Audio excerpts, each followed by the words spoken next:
Welcome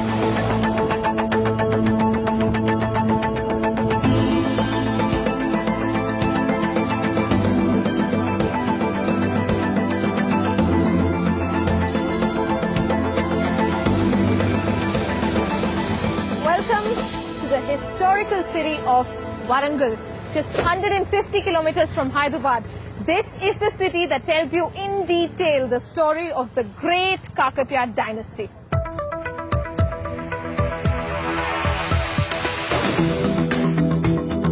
You can sense the pride and power of the Kakatiyas even today at the Warangal Fort.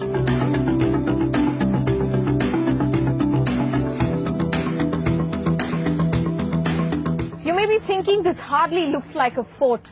The typical high walls or the cannons or the Darbar Hall of the King is missing. But what we are seeing are remains of one of the most impregnable and royal looking forts of the medieval period.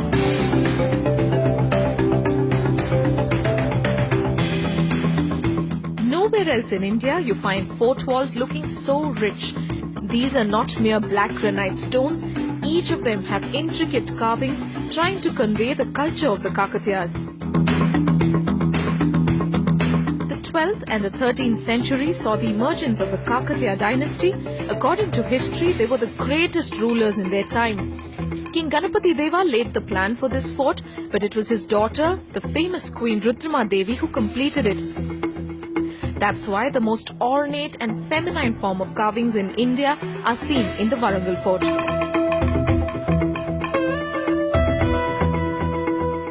Bangles of the Queen as joints of a pillar, or the design of her waist belt and necklace as the theme for narrations on stone.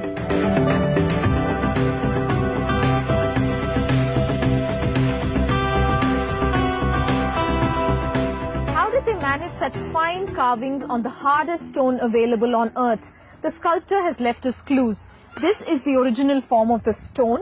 Markings are made on the green granite first, after which the edges are cut out, and then it is given a smooth finish, but then polished 3 times over. You see, this finish is so very soft and smooth.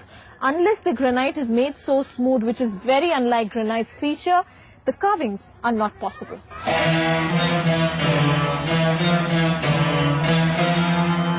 Warangal gets its name from Tamil words Orukallu, meaning single stone.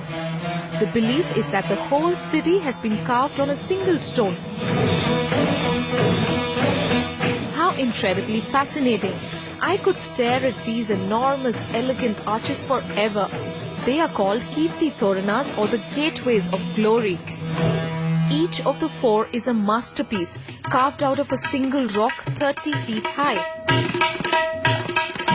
How could they have managed it? Maybe the sculptor kept climbing the rock as he carved. Or maybe he carved the top portion first.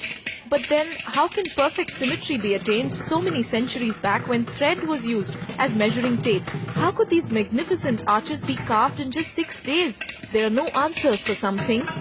That's why it is a wonder.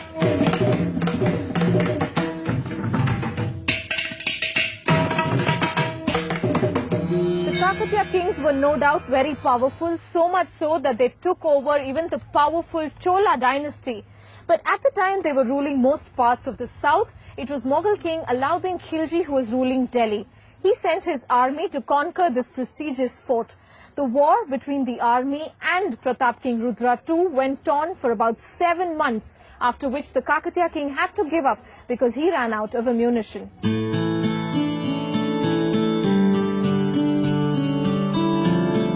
Like the trunks of these elephants, most pieces of precious art were damaged by the conquerors, but the royalty still remains.